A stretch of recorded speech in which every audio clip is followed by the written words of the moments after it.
Queridos amigos, le damos la bienvenida a este programa tan especial que son prédicas especiales. Yo estoy muy contento por estar nuevamente en esta predicación, que para nosotros es algo muy importante, estudiar la palabra de Dios.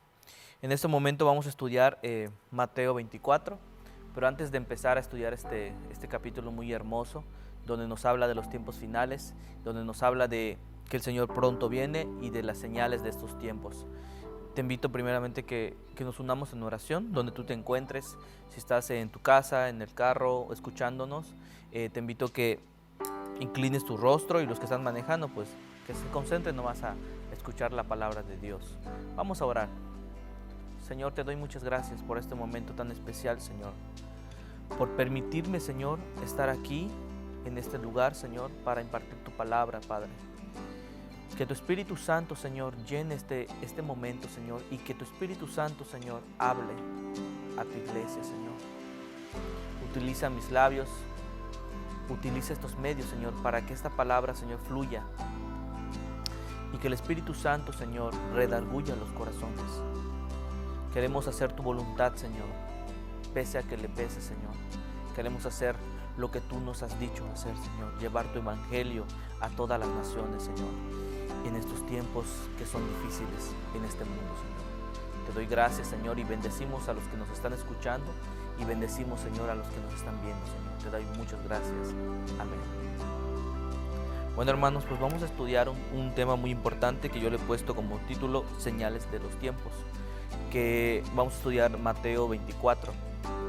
No vamos a estudiar todos los versículos, pero vamos a aprovechar el tiempo que tenemos. Vamos a empezar primero con Mateo 24, del 1 al 3. Yo quiero mencionarte antes de empezar este hermoso mensaje, que este mensaje que fue dado aquí a Mateo no fue principalmente para los ateos y no fue para los inconversos. Este mensaje que el Señor les dijo a sus discípulos fue a sus discípulos, que a su vez en este caso sería a la iglesia, que en este momento estamos viviendo tiempos difíciles. Dice Mateo 24 del 1 al 3, dice: cuando Jesús salió del templo y se iba acercando, cuando Jesús salió del templo, se le acercaron los discípulos para mostrarle los edificios del templo.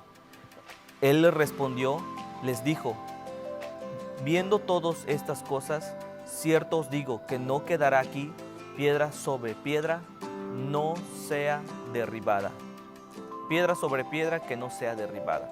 Aquí estaba hablando el Señor con respecto al templo que estaba en esos tiempos construidos en Israel. Aquí les estaba hablando el Señor a ellos. Y sigue diciendo el 3, y estando él sentado en el monte de los olivos, los discípulos se le acercaron aparte diciendo: dinos, ¿cuándo serán estas cosas? ¿Y en qué señal habrá de tu venida y el fin de los siglos?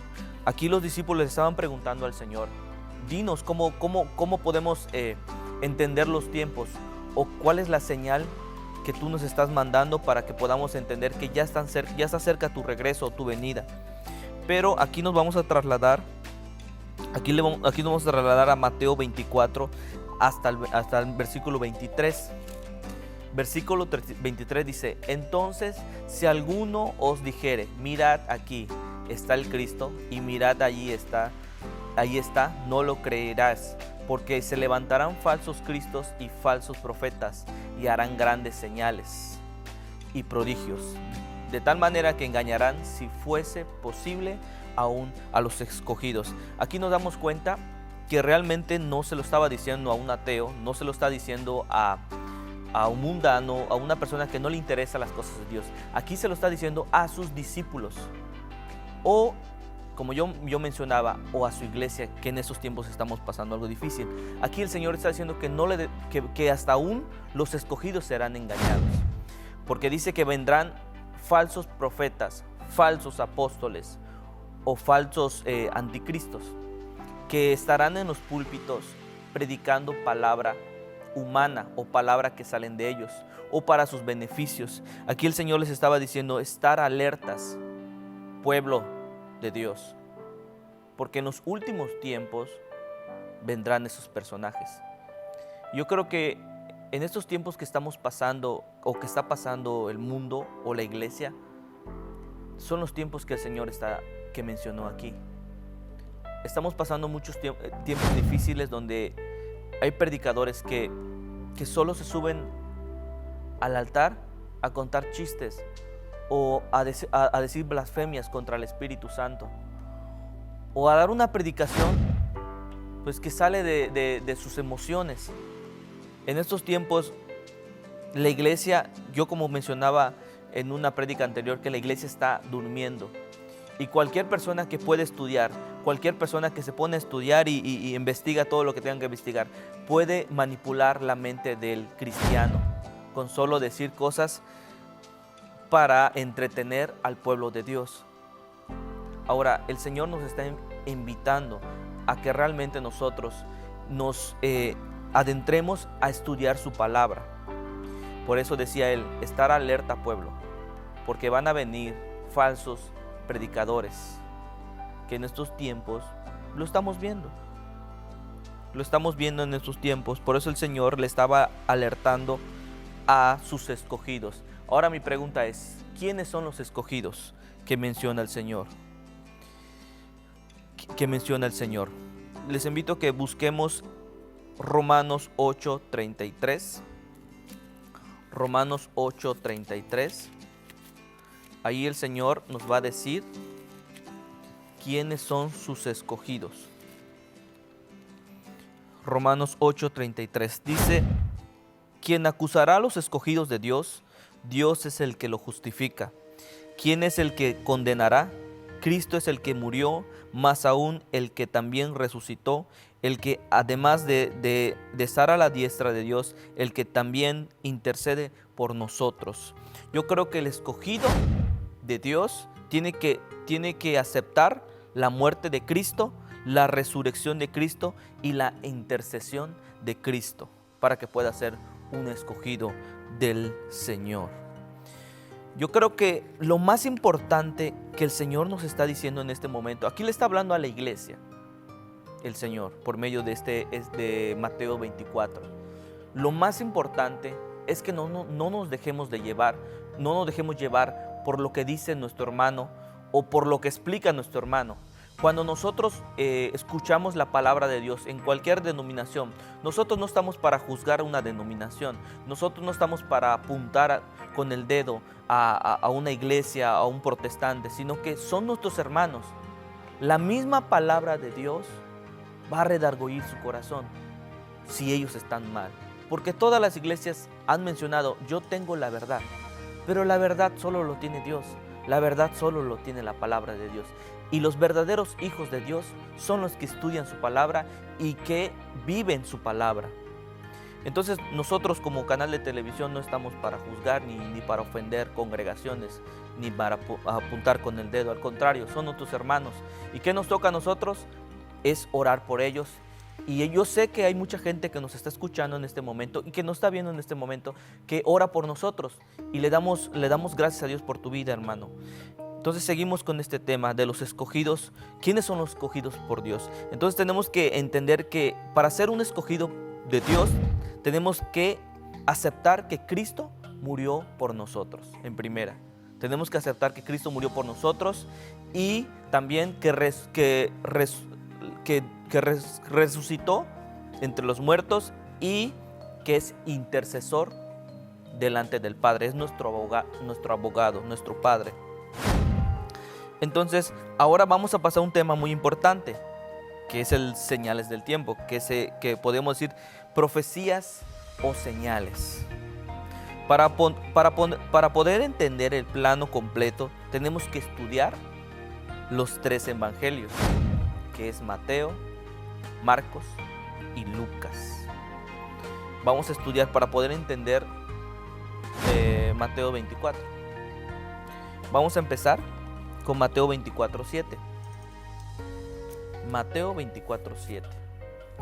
Dice Mateo 24:7: porque se levantarán nación contra nación y reino contra reino, y habrá pestes y hambres y terremotos en diferentes lugares. Tú te preguntarás, ¿esto por qué lo mencionó el Señor? ¿O por qué lo dice la palabra de Dios? porque es una profecía que se está cumpliendo en estos momentos. Pero si nos damos cuenta igual, que Lucas lo menciona igual y Marcos lo menciona igual. Vámonos a Lucas 21:11 y dice así: y habrá grandes terremotos y en diferentes lugares habrá hambre y pestilencia y habrá terror y grandes señales del cielo.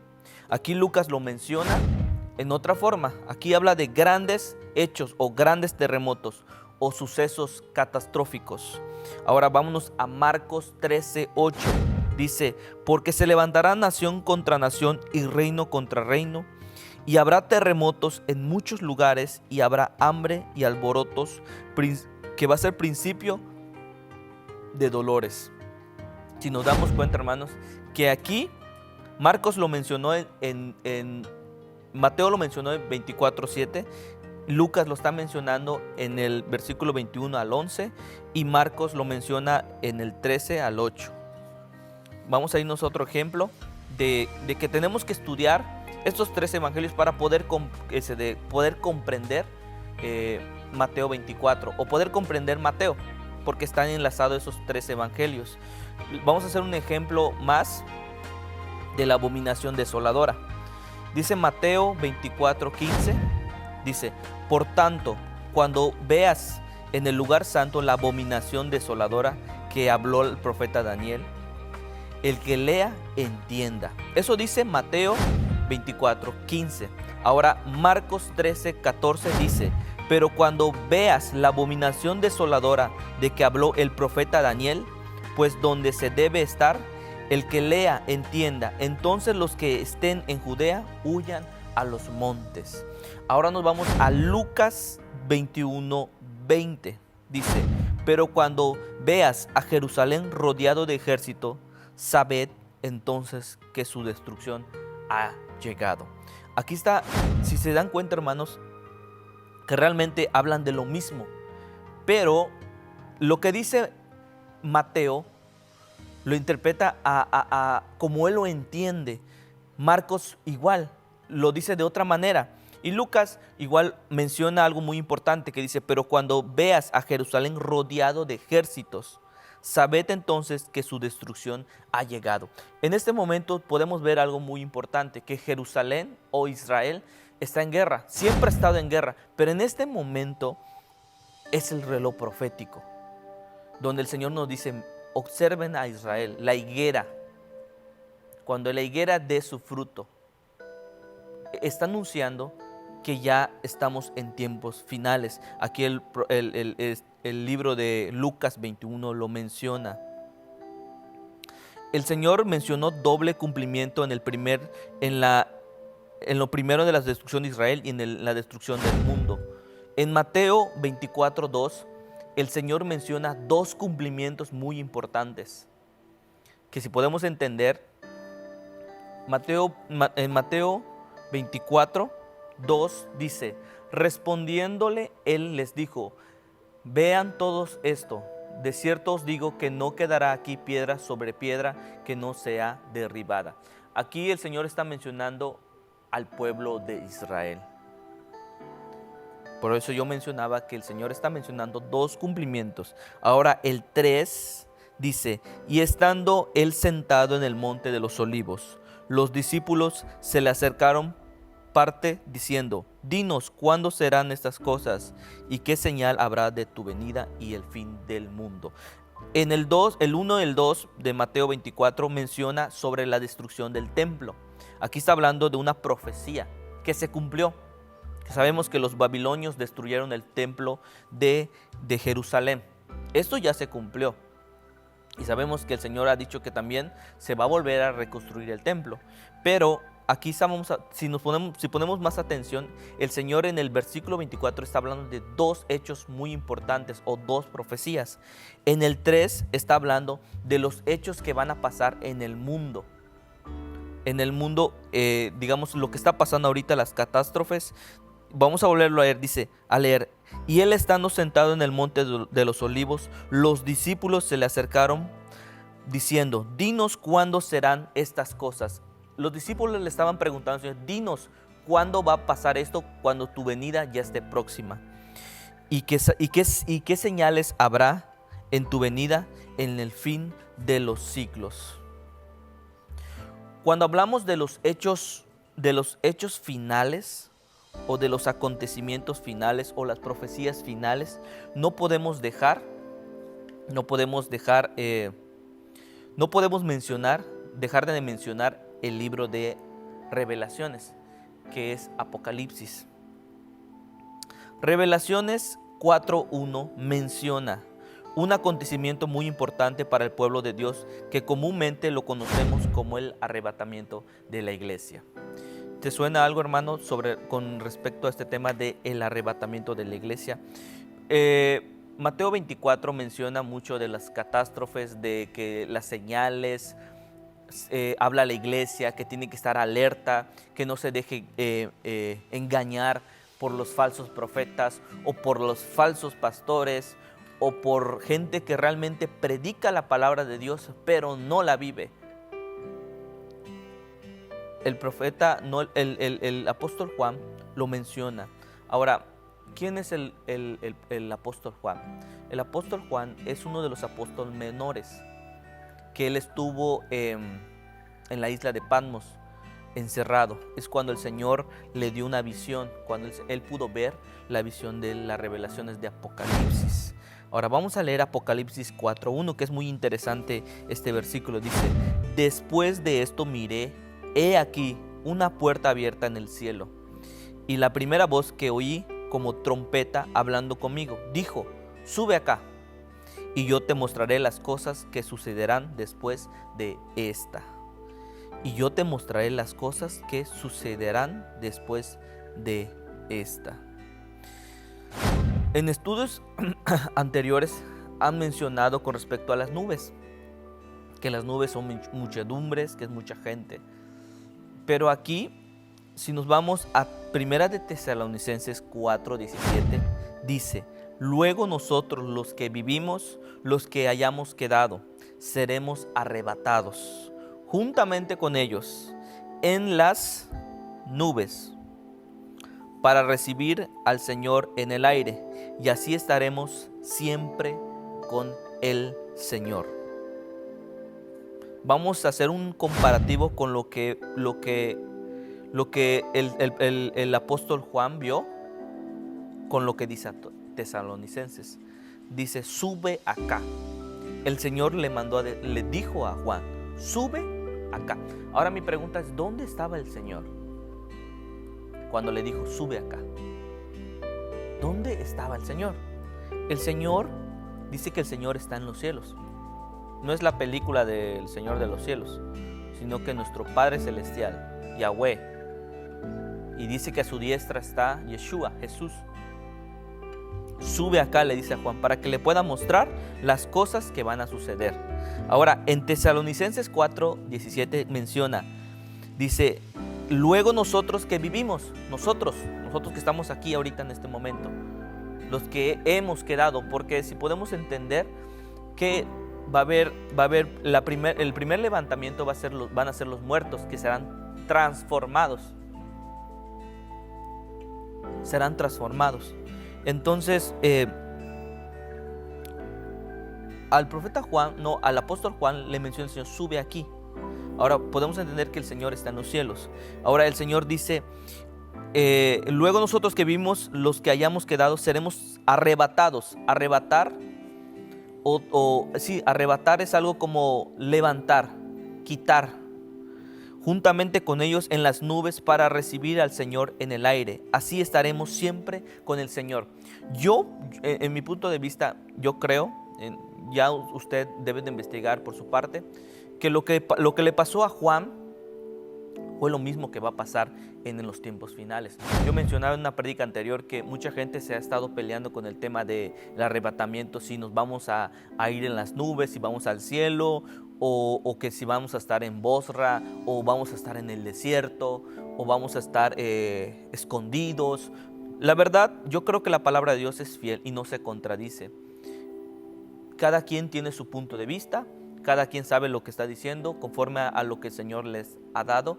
Yo puedo entender aquí que el profeta al apóstol Juan, el Señor le está diciendo, sube aquí, le ordenó. Entonces también nosotros, los que estamos aquí en la tierra, cuando el Señor venga en gloria, cuando Él venga con millares de ángeles o millares de gente, porque dice son como un mar de muchedumbre de gente, mucha gente, dice que seremos levantados, seremos para recibir al Señor en el aire. Yo creo que lo que le pasó a Juan es lo que nos va a pasar a nosotros cuando el Señor venga. Pero para poder el Señor levantarnos en las nubes o para poder levantar nuestro cuerpo, porque no con este cuerpo que estamos en carne vamos a estar delante de la presencia de Dios, sino que dice la palabra de Dios que seremos transformados con un cuerpo glorificado, un cuerpo glorioso. Pero para poder ser levantados, tiene unos requisitos muy importantes que tenemos que llevar a cabo. Primeramente, tenemos que ser fieles a Dios. Tenemos que amar lo que Él ama y odiar lo que Él odia. Tenemos que santificar nuestra vida cada día más. El Señor nos invita a no ser frío ni caliente, porque dice su palabra que si somos frío o caliente o seremos tibios, Él nos va a vomitar de su presencia o Él nos va a desechar de su presencia. Entonces, nosotros como personas o como cristianos o como protestantes o como hijos de Dios o como Israel, tenemos que mantenernos firmes a lo que dice su palabra y tenemos que vivirlo. Sabemos, hermanos, que realmente no es fácil. No es fácil cuando el Señor te dice que tienes que hacer. Ama lo que Él ama, aborrece lo que Él aborrece. Si Él aborrece el pecado, si él te dice que no critiques a tu hermano, si Él te dice que no mientas, si Él te dice que no tomes licor, si Él te dice que no forniques, o los 10 mandamientos, lo que Él te está diciendo, lo tienes que hacer. Pero sinceramente nadie es perfecto. Todos tenemos debilidades, tenemos luchas, tenemos pruebas. El Señor nos prueba cada día más, cada constante. Siempre el Señor nos pone de escalón a escalón, de gloria en gloria. Pero ¿qué tenemos que hacer nosotros como cristianos? Esforzarnos. Y que si hemos caído, si le hemos defraudado a Dios o hemos pecado, el Señor dice que es fiel y justo para perdonar nuestros pecados. Hay un versículo donde dice si confesaren nuestros pecados, si confesamos nuestros pecados al único Dios, no a tu hermano, no a tu pastor, como lo hacen los católicos que van y se confiesan con el cura. No, si confesamos nuestros pecados a Él, dice que Él es fiel y justo para levantarnos. Así que, hermano, yo te invito que si le has fallado a Dios, si realmente sientes que te levantas, haces lo correcto y fallas, y te levantas y fallas, y sientes que tu mentalidad dice, no, pues de todas maneras, ¿para qué le voy a pedir perdón a Dios si sé que le voy a fallar otra vez? Mejor me quedo como estoy. Hermano, yo te invito a que tomes una decisión y que realmente, si ves que te caes o haces algo que le desagrada a Dios, acuérdate, humíllate. Dice su palabra que dice que mi pueblo se tiene que humillar delante de la presencia de Dios. Tenemos que ser un cristiano que realmente reconozca que le ha fallado a Dios. Tenemos que humillarnos delante de Dios. El Señor pide un corazón arrepentido, un corazón que realmente quiera hacer su voluntad. Como yo mencionaba, no somos perfectos. No somos perfectos. El único perfecto es Dios. Si nosotros clamamos a Él y le rogamos y le pedimos misericordia, Él siempre nos va a ayudar. Él siempre nos va a sostener. A pesar de que estemos pasando una tribulación, a pesar de que se te haya morido un familiar, a veces nosotros nos quejamos, decimos, Señor, ¿por qué yo? ¿Por qué yo, Señor? ¿Por qué no le pasa a otra persona? O una enfermedad, cuando te da una enfermedad a tu vida, llega a tu vida y dices, Señor, ¿por qué a mí? ¿Por qué me quitas a las personas que yo amo? ¿O por qué me pasa a mí? ¿O por qué me das la enfermedad a mí? ¿Por qué a otra persona que no busca de ti, no quiere no quiere buscar de tu presencia, no hace lo que tú quieres? No le pasa nada. Pero déjame decirte, hermano, que en esta tierra donde estamos, vamos a ser perseguidos, vamos a tener tentaciones, vamos a sufrir enfermedades. Pero lo más importante, que si tú tienes a Jesús en tu corazón, ese será tu refugio. Y ese personaje tan hermoso que es su Espíritu Santo será tu consolador. Muchos niegan el Espíritu Santo, pero cuando están pasando pruebas o dificultades, siempre acuden y lloran. Pero no esperemos eso, hermano. No esperemos cuando nos esté pasando algo muy fuerte, o una enfermedad, o un fallecimiento de un pariente, o de tus mismos hijos, acercarnos a Dios. Porque el Señor, el que ama, corrige. Y yo te invito a que le entregues tu corazón sinceramente al Señor. Y ya dejemos de jugar, dejemos de decir, no, pues más adelante voy a servir a Dios, ahorita me voy a divertir. No, te invito a que pienses muy bien lo que estás haciendo. Y ponte en oración y dile al Señor, Señor, sinceramente yo he cometido errores, pero tú no has venido, pero me quiero restaurar. Dame la oportunidad. El Señor te va a escuchar. El Señor está presto. El Señor tiene abiertas sus manos para escuchar tu clamor, porque Él ama a su creación. Él te creó para adorarle. Él te creó para exaltarlo. Y ya dejemos de jugar, porque el Señor viene pronto y el galardón está cerca. Yo quiero estar en las botas del Cordero.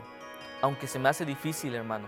Soy humano, soy carne como todos, cometo errores, pero en realidad yo sé que el único que me puede ayudar es el Señor Jesús, que ha dejado su Espíritu Santo para que cada día que yo quiera cometer un error o quiera cometer un pecado, me sostenga de ese Espíritu que Él ha dejado, que es el maravilloso Espíritu Santo. Te invito, hermano, en este momento, estos minutitos que nos quedan, que realmente medites. Y donde tú te encuentres, si estás en el taxi, si estás que nos escuchan por la radio o por los que están ahorita viéndonos por televisión, que inclines tu rostro y le digas, Señor, aquí está mi vida, restaura mi vida, limpia mi corazón, quiero ser tu hijo, quiero amar lo que tú amas y odiar lo que tú odias. Entra en mi corazón y reina en mi vida y siéntate, Señor, en el trono de mi corazón, que solo te pertenece a ti. Bueno, hermanos, estoy muy contento porque realmente hemos estudiado la palabra de Dios y le doy la gloria a Dios y le doy la honra, porque nosotros no somos nada si Él no está con nosotros. Que el Señor te bendiga. Nos vemos a la próxima prédica especial. Bendiciones.